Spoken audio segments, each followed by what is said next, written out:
People see this change, they know it and they recognize it, and they want to be with us. In the first place, because of greed, they want what we've got, and later on, for the sheer joy of doing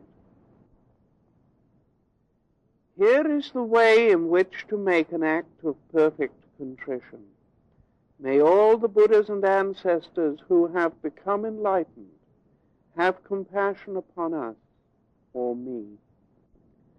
Free us from the obstacle of suffering, which we have inherited from our past existence, and lead us in such a way that we may share the merit that fills the universe.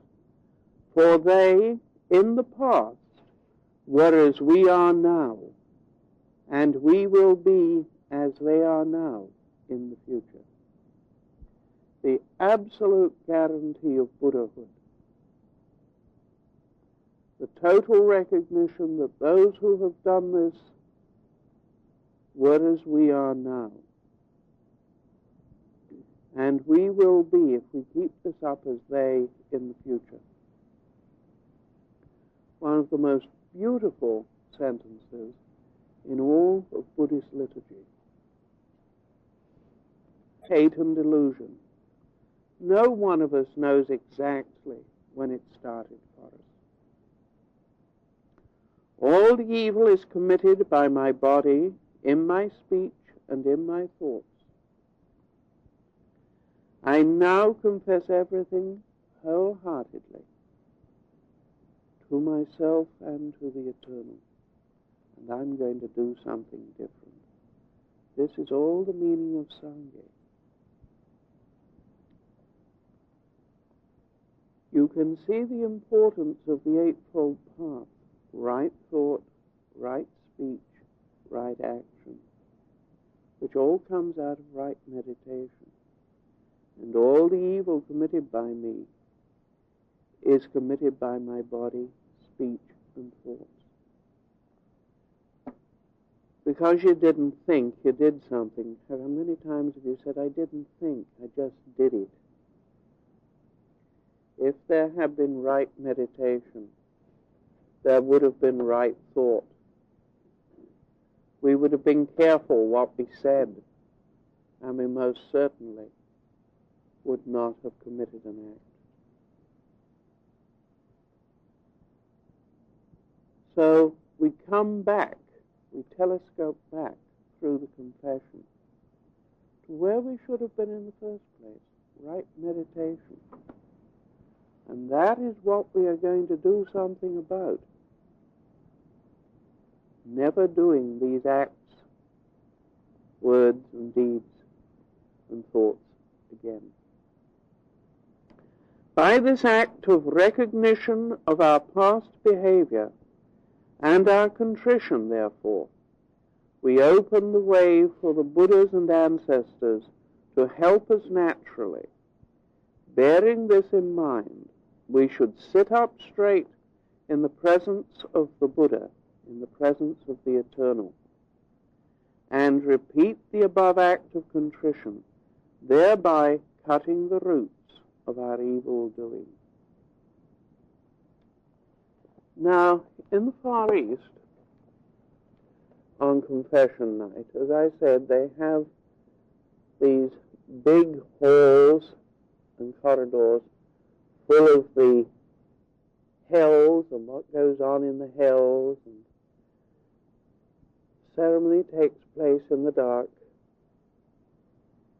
and you start along the dark corridors, and suddenly there will be greenish candles or something of the sort, and there's a demon chopping a man up, or wrenching the tongue out of a liar, and you go on.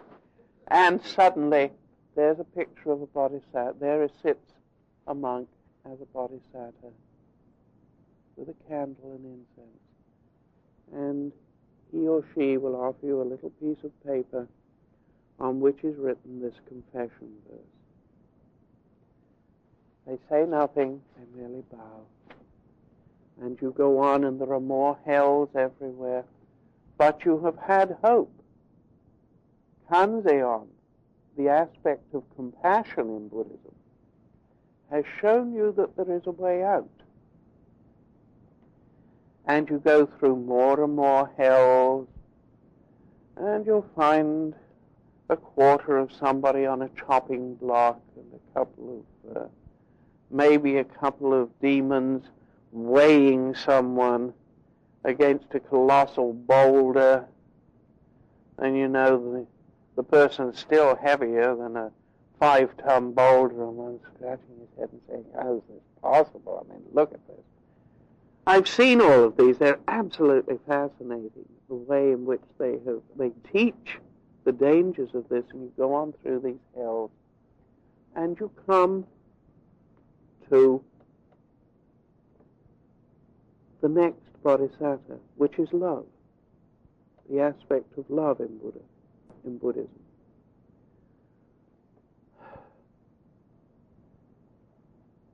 Fugen in Japanese. And he holds out his begging bowl, and you place your little piece of paper in it, saying, I make this confession to that which is all love in your mind. I give these things up. I accept whatever else is going to come, but I'm not going to do this anymore. And the monk simply sits there holding the bowl, receiving the pieces of paper. And you go on, and some of the tortures are much worse, because although you've given it up, you still got karmic consequence. You still haven't necessarily cleaned everything up. And then you come to the third one, which is sitting there as the representative, is sitting there as the representative of the eternal. And having recognized that you've gone through all of the hells and have truly accepted what you have done and have given up what you have done, he worships you as the Buddha that is to come and offers incense to you. Thereafter, the corridors are just dark, and every now and then there is a monk holding a candle so that you will not go round the wrong area.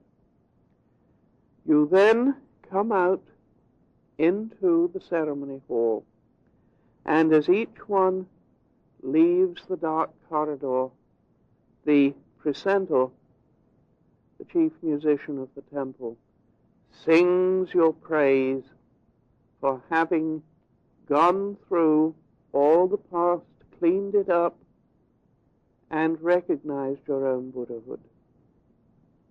And he sings your praise, and sometimes in the Far East, I have seen this done with 5,000 people, and only one poor musician, and he got to do it for every single person. And every now and then, because I was part of, I was holding some of the candles, every now and then he would look up the corridor wondering if there were any more. I used to feel so sorry for him. And then he'd see another little girl coming round, and he'd do it again, just showing that this one had taken charge of his life. I love that man. He's dead, I heard last year. Reverend Murky. Anyway,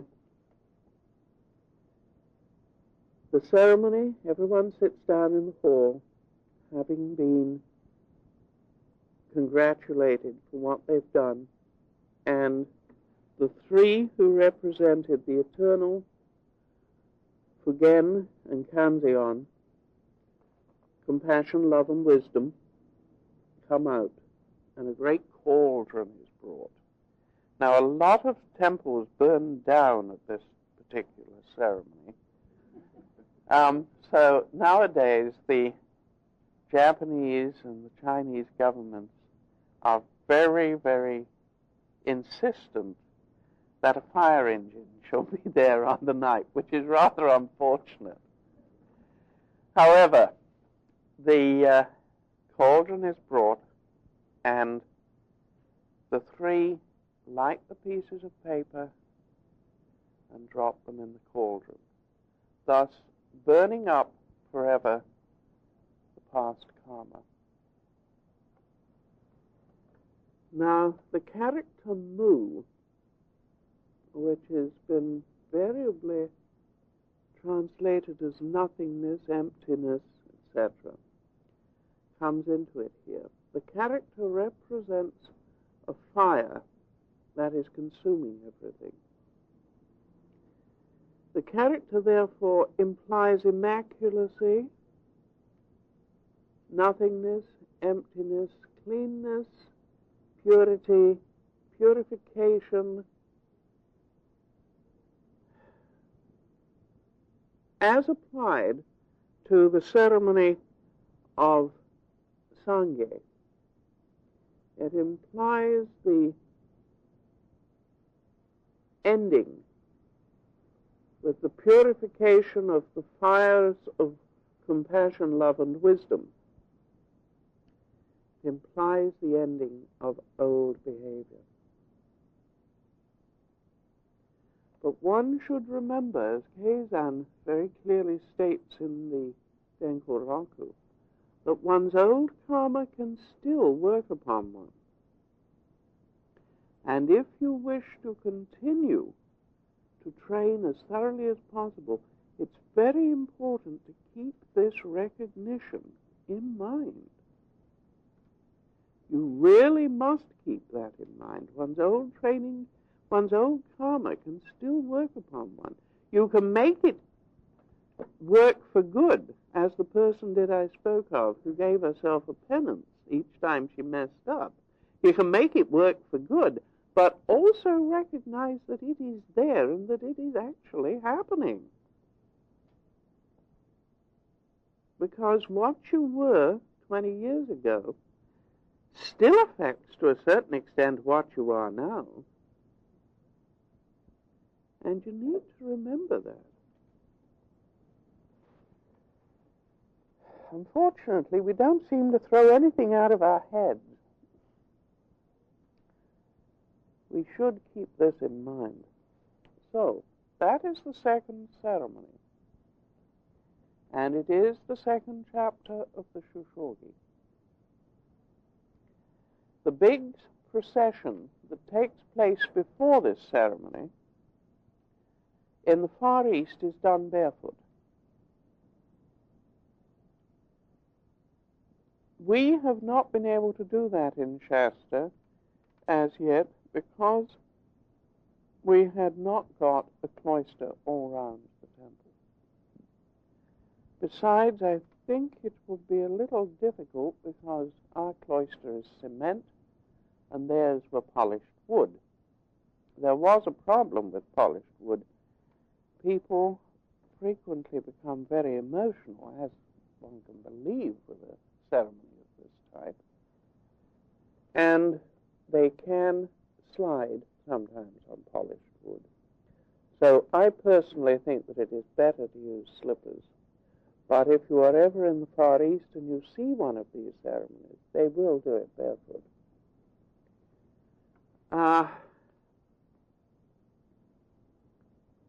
I did have one person once from England who did it barefoot in the snow and through the rocks,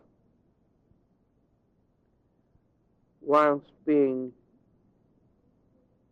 absolutely admiring his sincerity. Given the fact that he was very ill afterwards with flu, one has to wonder about his wisdom. Now remember that the Buddha warned very, very much about asceticism. You are not supposed to half kill yourself doing these things. Sanity has to be there. And as I said yesterday, 55 miles, no 54 and a half and no 55 and a half is very difficult to maintain. but there is no doubting of the sincerity of purpose, only the wisdom of doing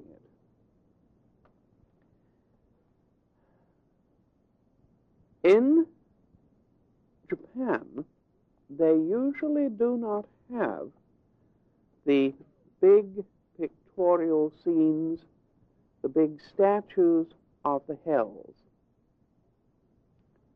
Instead, they have dark curtains, usually dark red. And it's like a maze.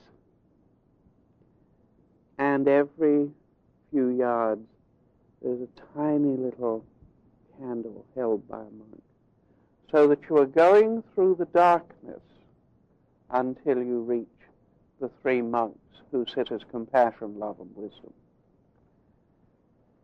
This is the Zen method of doing the same thing, but you should understand, if you're ever in Singapore or Hong Kong and the like, and you see one of these temples with the Hall of the Hells, you should understand that it is for the Jiyu-Kennett ceremony and that it is the same thing.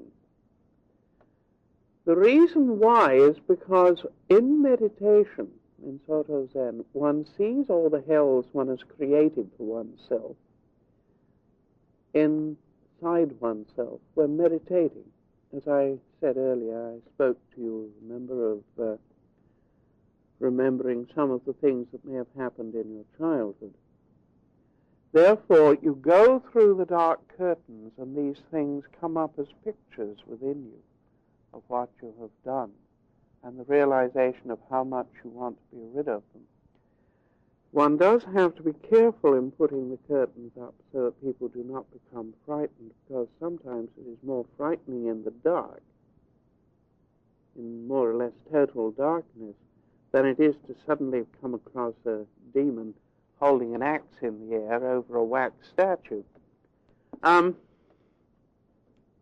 say this because if some of you ever do come to Shasta and you do Jiyu-Kennett, you need to understand why there are no statues there, only the curtains. Sojiji had curtains, Eiheiji had curtains. All the big Japanese temples use curtains for this.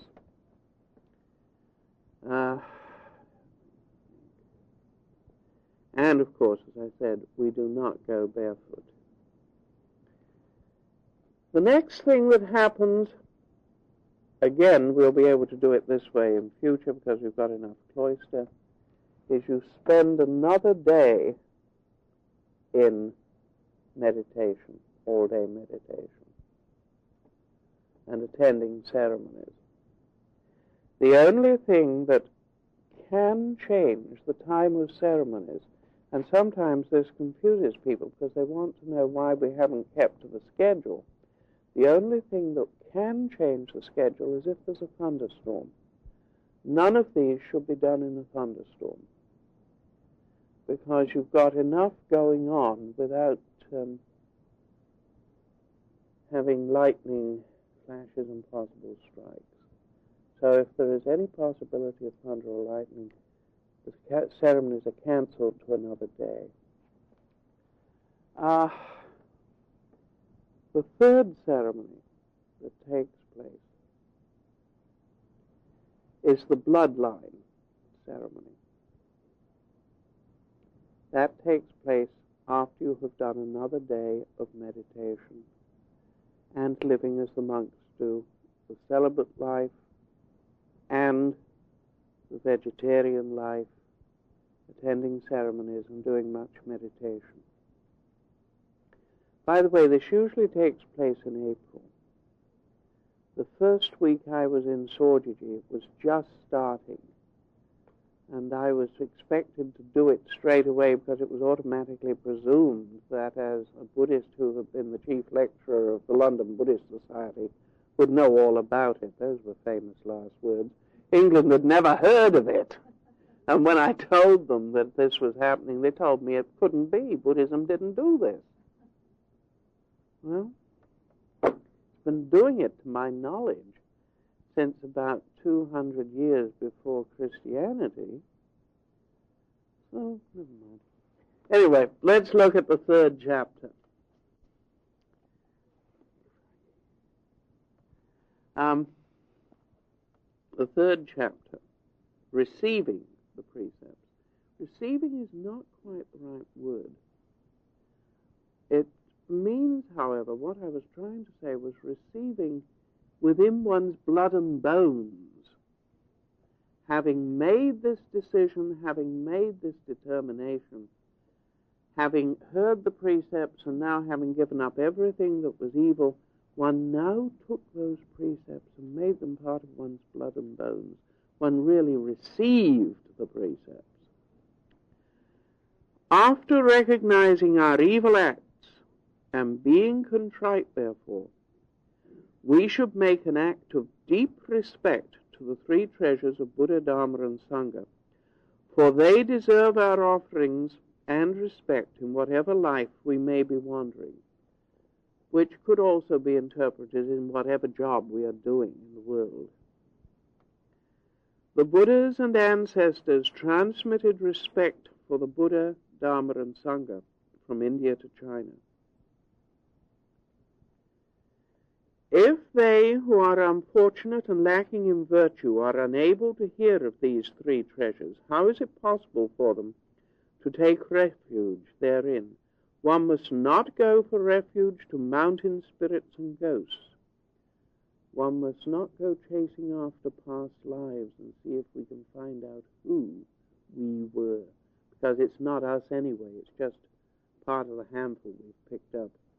It doesn't matter who we were. Our job is cleaning it up. Nor must one worship in places where there is not the truth, for such things are contrary to the truth. One must instead take refuge quickly in the Buddha, Dharma, and Sangha, for therein is to be found utter enlightenment as well as freedom from the sufferings of birth and death and life. Now, they speak, the operative word here is take refuge quickly. I think somewhere in the New Testament of the Christian Bible, they speak of someone who has got rid of all the devils inside himself, comes home, finds his house all swept and clean and empty, and because of the emptiness takes in 7 more that were worse.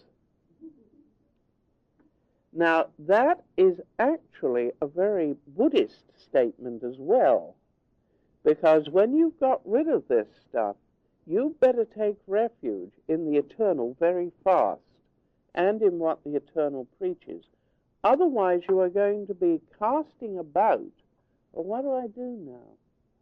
I'm not doing such and such any longer. And if you do not take refuge in the teachings of the eternal, you can very quickly get into the wrong things. So, take refuge quickly in the eternal.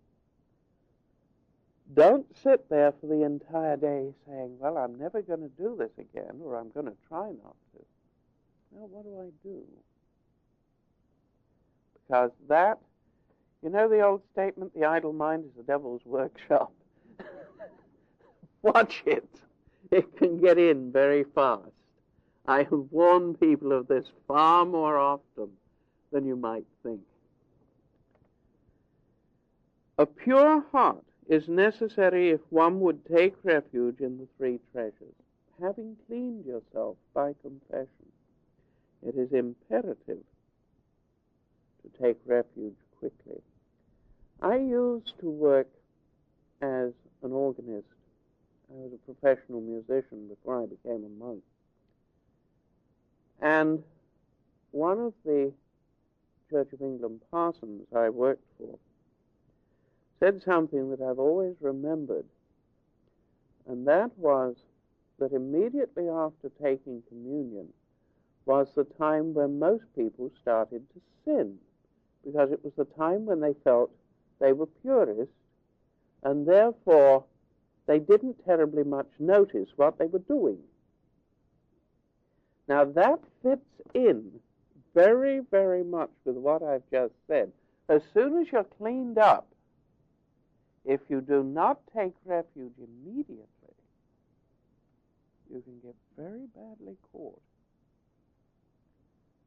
One of the things I have told people to do after they have done Sangha is for the next day, when they are considering how to organize their lives, is any time a thought comes up that could possibly put them back on the wrong lines again, is to repeat the three treasures: homage to the Buddha, homage to the Dharma, homage to the Sangha. Just do it almost like a little mantra in the mind. Just repeat it so that you sort of put your mind back in gear again before you get too far away. At any time, whether during the Buddha's lifetime or after his demise, we should repeat the following with bowed heads, making gashor. You see, I took this straight from Dogen. I take refuge in the Buddha. I take refuge in the Dharma. I take refuge in the Sangha. We take refuge in the Buddha, since he is our true teacher. We take refuge in the Dharma, since it is the medicine for all suffering. We can find the cure in the teachings. Not physical body aches and pains, by the way, just in case somebody gets that one wrong. We take refuge in the Sangha, since its members are wise and compassionate. And that also goes for the laity. Remember, the Sangha is 4 parts: laymen, laywomen, male monks and female monks. Don't leave the laity out. They are just as much part of the Sangha, and some of them are a lot wiser, I have found, than some of the young monks I found in the Far East. Unfortunately, that should not be, but it was. If we would follow the Buddhist teaching, we must honor the 3 treasures. This foundation is absolutely essential before we can truly receive in our blood and bones the precepts and show them to everyone else. I was in the unfortunate situation once in my own temple in Japan of having a couple stay there who were, I suppose, for lack of, I don't wish to be rude to any psychologist present, were seeing what would happen if they did horrendous things in the presence of a Zen master.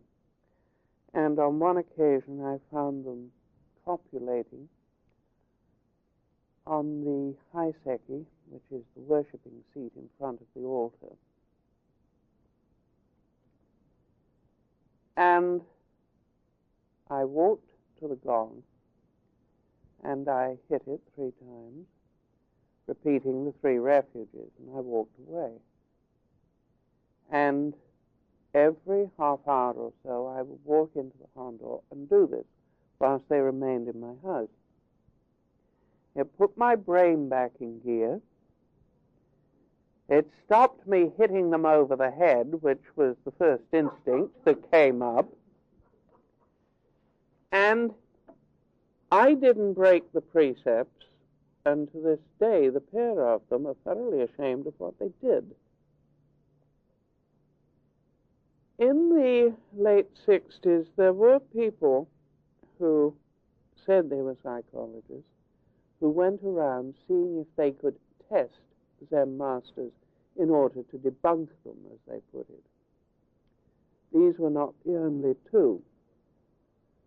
I think they did damage to a very fine profession, personally, but there's nothing I can do about